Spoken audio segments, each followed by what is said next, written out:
और सर्जना के इस महाकुंभ की ऐतिहासिक शुरुआत करने के लिए मैं पवित्र अयोध्या की नगरी से पधारी वो कवित्री डॉक्टर मानसी द्विवेदी, जो पूरे विश्व में अपनी सर्जना का स्वर मुखरित करने के लिए पहचानी जाती हैं। मैं हमसे पहले यशपाल जी बोल रहे थे, उनकी लंबाई अमिताभ बच्चन वाली है और मेरी, आप लोग समझे नहीं?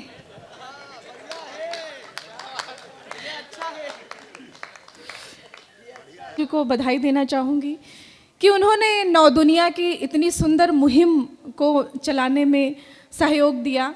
और बगल में भाभी जी बैठी हैं। मैं मातृशक्ति को, इकलौती मातृशक्ति को, जो सीहोर के जनता का प्रतिनिधित्व कर रही हैं, आधी आबादी का प्रतिनिधित्व कर रही हैं आपके समूचे जिले की तरफ से, उनके लिए ढेर सारी बधाई देती हूँ। और ज़ोरदार तालियां बजा दीजिए एक बार भाभी जी के लिए। भाभी जी नगर पालिका अध्यक्ष हैं और भाई साहब बहुत ऐंठे ऐंठे बगल में बैठे हुए हैं। अब उनको ये नहीं पता कि भाभी जी इस समय जिससे भी शादी कर लेंगी वही नगर पालिका अध्यक्ष हो जाएगा। पहले आप होते थे, लेकिन आप वो अवसर खो चुके हैं। इस समय गेंद जो है वो भाभी जी के पाले में है। लेकिन हम दुआ करते हैं कि आपका वो पद बना रहे, पूर्व वाला जुड़ा रहे, वर्तमान वाला चलता रहे। हमारी ढेर सारी दुआएं हैं।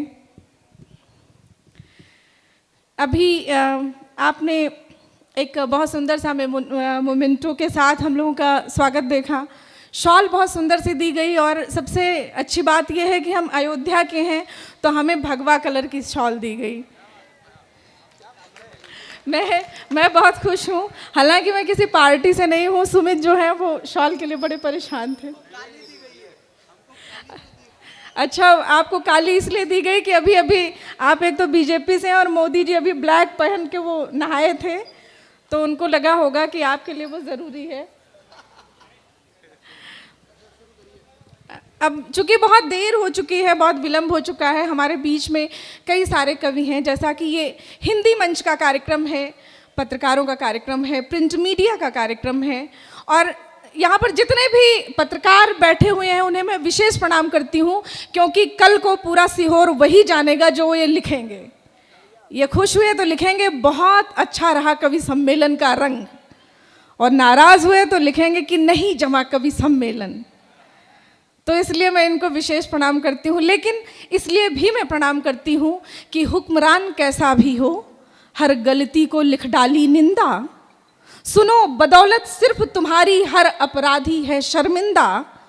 और लोकतंत्र की तुम उंगली हो, लोकतंत्र की तुम उंगली हो, सच को सच लिखते रहना। ना तलवार तीर हाथों में फिर भी सब में भय जिंदा। ना तलवार तीर हाथों में फिर भी सब में भय जिंदा। तो ये कलम की ताकत होती है कि उनके हाथ में तीर तलवार नहीं होता, लेकिन सारे लोग उनसे कहीं ना कहीं भय खाते रहते हैं। ये हिंदी कविता का मंच है। कोई और भाषा का ऐसा मंच नहीं होता है जहाँ पर इस युग में, इस दौर में, जब हमारी उंगलियाँ एक सेकंड में 18 चैनल चेंज कर रही होती हैं, उस दौर में हम 5-6 घंटे पूरी रात बैठ के एक कार्यक्रम सुने। ये सिर्फ और सिर्फ हिंदी भाषा, हिंदी कवि सम्मेलन की महत्ता है।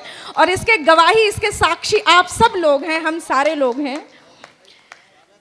शंकर की शोभा नंदी है, नारी की शोभा बिंदी है, वैसे ही भारत माता की बिंदी की शोभा हिंदी है।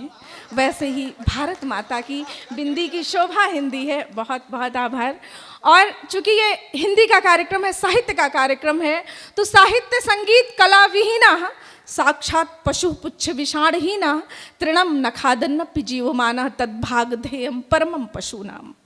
साहित्य की अभिरुचि वाला जो व्यक्ति है वो इंसान होता है। साहित्य के बिना व्यक्ति वैसे ही होता है कि सिर्फ उसको पूछ नहीं होती, वो घास नहीं खाता है, बाकी तो वो पशुवत होता है, जानवर होता है। लेकिन हम सारे लोगों का ये सौभाग्य है कि हम इंसान हैं, और उसमें भी सीहोर वालों आपका परम सौभाग्य है कि आप बहुत सुधी श्रोता हैं, बहुत अच्छे इंसान हैं। तो कुछ पल के लिए, कुछ घंटों के लिए आप हमारे हो जाइए, हम आपके हो जाते हैं, फिर ये वादा करते हैं कि आज की ये शाम यादगार हो जाएगी। इसके लिए एक बार जोरदार तालियां बजाइए कि आप लोग हमारे सहयोग में हैं, हमारे समर्थन में हैं। अभी बहुत ठंडी तालियां आपकी आ रही हैं, हम अपनी ऊर्जा को इकट्ठा नहीं कर पा रहे हैं, अपने मनोबल को बढ़ा नहीं पा रहे हैं। हम बहुत देर से इस प्रतीक्षा में हैं कि श्रोता अब आए अब आए अब आए। अंततः लग रहा था कि श्रोताओं के घर जाके सुनाना पड़ेगा, लेकिन बहुत बहुत धन्यवाद कि आप अपने घर से चल के आ गए, वरना हम सारे लोग आपके दरवाजे दरवाजे आके सुनाते। और एक बात और कहूँगी कि आप अपनी तालियां हमें ज़रूर देते रहिएगा। आपकी तालियां कहीं ये मानक तय नहीं करती कि हमने कविता कैसी पढ़ी, लोगों ने कविता कैसी पढ़ी, बल्कि आपकी तालियां इसलिए ज़रूरी होती हैं कि हमारी जुबान लड़खड़ाए नहीं आप तक अपनी बात पहुंचाते हुए, हमारे पैर कांपे नहीं अपने अंतर्मन की बात आप तक पहुंचाते हुए। इस बात के लिए आपकी तालियां बेहद आवश्यक होती हैं। तो आप हर कवि का मनोबल बढ़ाइएगा। आपकी जो तालियां होती हैं वो हमारे लिए ऊर्जा का काम करती हैं। और ये जो कवि सम्मेलन होता है, आप सारे लोग जानते हैं, आप तो बहुत प्रबुद्ध श्रोता हैं, कि इसमें कोई वाद्य यंत्र नहीं होता, इसमें सिर्फ शब्दों का खेल होता है। और शब्द जो है वो ब्रह्म होता है, वो हमारे कान के जरिए हमारे कलेजे तक पहुँचता है। वक्त के पाँव अनायास ठहर जाएंगे, गौर से देखोगे तो कुछ और नजर आएंगे। और आप हमको जो सुनोगे रफ्ता रफ्ता कान के जरिए कलेजे में उतर जाएंगे, कान के जरिए कलेजे में उतर जाएंगे। बहुत बहुत आभार। अब लग रहा है कि आप थोड़ा सा कविता सुनने का मन बना रहे हैं। और सीहोर वालों, बड़ी तारीफ सुनी है, अपनी नाक मत कटवाइएगा, मैं उतनी दूर से आई हूँ उत्तर प्रदेश से, मैं कुछ बहुत बुरी खबर लेके ना जाऊँ कि नहीं सीहोर वाले तो सुनते नहीं हैं। तो जो मैंने फीडबैक पाया है आप उस पर खरे उतरिए, ये आपके लिए भी एक चुनौती है, नवदुनिया परिवार के लिए चुनौती है। और हमने इसीलिए आपके मुखिया को बिठा रखा है, जनप्रतिनिधि को, कि आपके जब वो आपके बीच का कोई चेहरा रहेगा, वो जब तालियां बजाएंगे तो आप भी तालियां बजाएंगे। कविता कैसी भी पढ़ी जाए आपको तालियां बजानी है, विवेक जी ने बता दिया था। जैसा कि हमारे काव्य मंचों की परंपरा है कि सबसे पहले हम माँ वीणा पाणी को अपने शब्द पुष्प अर्पित करते हैं। तो आज एक कुछ अलग करते हैं कि सरस्वती जो हैं वो किसी बहुत विवेकी पुरुष को आवाज़ देंगी। माँ वीणा पाणी को शब्द पुष्प अर्पित करने के लिए मैं 4 पंक्तियों से बनस दादा को बुलाना चाहूँगी। बनस दादा का एक संक्षिप्त परिचय आपसे करवाती हूँ कि वो बहुत संक्षिप्त परिचय करवाती हूँ कि वो बहुत अच्छे दोहे लिखते हैं, और इतने अच्छे दोहे लिखते हैं कि हमें नहीं लगता कि आपके हिंदुस्तान में इतने अच्छे दोहे कोई और लिखता होगा।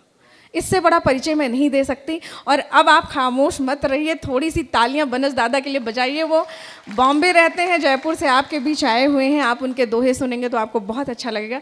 मैं 4 पंक्तियां बस देती हूँ कि आइए मातु लगाइए आसन, आइए मातु लगाइए आसन, राहत के हम बालक तेरे, आइए मातु लगाइए आसन, राहत के हम बालक तेरे, अम्ब विलंब ना आज करो, कर जोरे खड़े बहु साधक तेरे, अम्ब विलंब न आज करो, कर जोरे खड़े बहु साधक तेरे, मानस माँ विहरो माँ सरस्वती, टेर करे